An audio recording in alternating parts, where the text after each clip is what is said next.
Le président de l'Assemblée nationale, le professeur Vital Kamerhe, a pris part à la clôture des travaux de la commission ECOFIN à Béatrice Hôtel. Aussitôt rentré à Kinshasa avec dans sa gibecière le poste de vice-président de la conférence des présidents des assemblées législatives africaines, en sigle COSPAL, qui s'est tenue à Accra, à Ghana. Une victoire diplomatique sur le continent.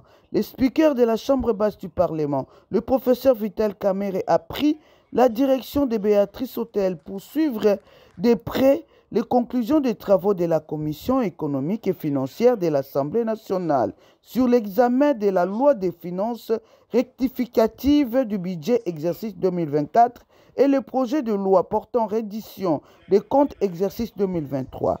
Dans sa prise de parole, le président de l'Assemblée nationale a remercié tous les membres de la commission ECOFIN pour le travail abattu. Le président de la commission, après avoir présenté le rapport général, l'honorable Kimafuta a précisé que la commission a tiré son attention particulière sur le secteur plutôt, notamment la santé et l'éducation. La commission économique et financière a travaillé pour de l'avancement les collègues bénéficient d'une quantité équitable de ces ressources qui sont exprimées en chiffres dans ce budget. La commission ECOFIN avait eu la charge, après la plénière à l'Assemblée générale, d'examiner en profondeur les deux projets de loi. La commission ECOFIN s'est résolument engagée à travailler en amont par un contrôle parlementaire efficace. Parmi les recommandations, nous citons le respect de l'affectation des ressources budgétaires et l'équilibre dans leur taux d'exécution, la réduction des trains de vie des institutions, l'équité et la justice pour l'amélioration des vies de tous les Congolais. C'est tard dans la soirée que les honorables membres de la Commission économique et financière ont clôturé les travaux de l'examen des lois portant sur la réduction des comptes et les projets de loi des finances rectificatives.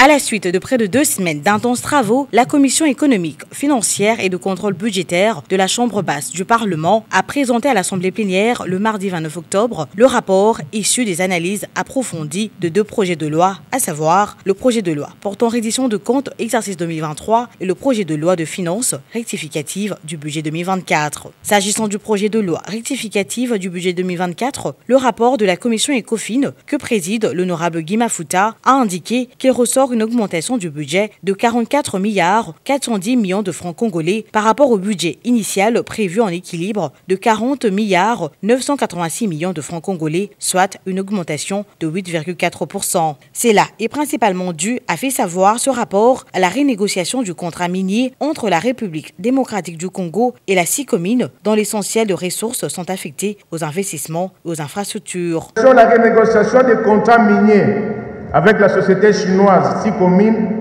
a généré des ressources additionnelles de l'ordre de 300 millions l'an établis et étalés sur 15 ans à côté des appuis budgétaires provenant notamment de l'Agence française de développement de l'ordre de 15 millions ont contraint le gouvernement de la République, se conformant à la loi des finances publiques, à initier la présente loi rectificative sous examen.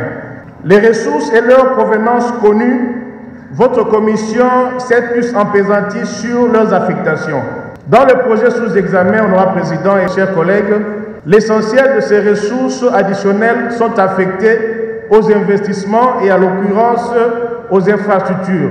Les questions liées à l'éducation, la santé, les investissements, l'agriculture et les infrastructures ont elles aussi reçu un regard particulier au cours de ce travaux de l'ECOFIN auxquels ont pris part le syndicaliste de tous les secteurs du pays sur demande du président de la Chambre basse du Parlement. Les travaux se sont déroulés dans un contexte particulier, sous pression de la grogne sociale de certaines catégories professionnelles de nos compatriotes. Nous avons été approchés par les médecins, les enseignants du cycle primaire et secondaire, les professeurs d'université, les élus communaux, les inspecteurs de travail, les magistrats nouvellement nommés, les députés provinciaux et nos collègues nationaux honoraires. Les recommandations formulées par l'ECOFIN tant à l'endroit de l'Assemblée nationale qu'au gouvernement gravitent autour de diligenter des missions de contrôle auprès des agences d'exécution du PDL 145 territoires, ministère des Finances et du Budget. Nécessité de diversifier l'économie nationale pour garantir une répartition inclusive de la richesse nationale. Poursuivre les efforts de pacification à l'Est en vue d'améliorer le climat des affaires et permettre ainsi plus d'investissements pourvoyeurs d'emplois et de richesses. Travailler sérieusement sur l'amélioration des conditions sociales de la population en général et surtout celles des agents et fonctionnaires de l'État en particulier, afin de ramener la paix sociale actuellement mise en mal par des grèves et des tensions partout. En ce qui concerne le rapport du projet de loi portant reddition de comptes 2023, c'est un total de 43 recommandations qui ont été faites à l'endroit de l'exécutif national, témoignant ainsi du travail minutieux et finement réalisé par la commission ECOFIN. Diligenter une mission mixte Assemblée nationale pour des comptes auprès du gouvernement afin de mettre en lumière tous les dysfonctionnements institutionnels qui favorisent des détournements massifs des fonds de l'État en toute impunité, de masquer tous les responsables et les déférer devant les juridictions compétentes. Faire appliquer strictement les dispositions de l'article 220 du règlement intérieur. Diligenter une mission d'enquête au ministère des Finances, du Budget, du Plan, du Développement rural et des ressources hydrauliques pour s'assurer de la destination des fonds alloués tant aux équipements divers qu'aux investissements liés aux constructions, réfections, réhabilitation et addition d'ouvrages publics et édifices. Diligenter une mission d'enquête au niveau de la régie financière dans la DGDA afin de comprendre la raison de la persistance des exonérations dérogatoires. Après ces deux rapports accueillis avec acclamation, 343 élus nationaux ont voté pour l'adoption de ces deux projets de loi. 2 ont voté contre. Aucune abstention n'a été manifestée. Par conséquent, l'Assemblée nationale vote ces deux projets de loi. À la suite de la position de la plénière qui approuve les conclusions des rapports de la commission ECOFIN relatifs à l'examen des deux projets de loi sous examen, nous pouvons considérer que les conclusions de ces deux rapports ont été en même temps ont été adoptés, n'est-ce pas? Merci. L'heure est donc maintenant à la préparation de l'examen du budget 2025, essence même de cette session budgétaire.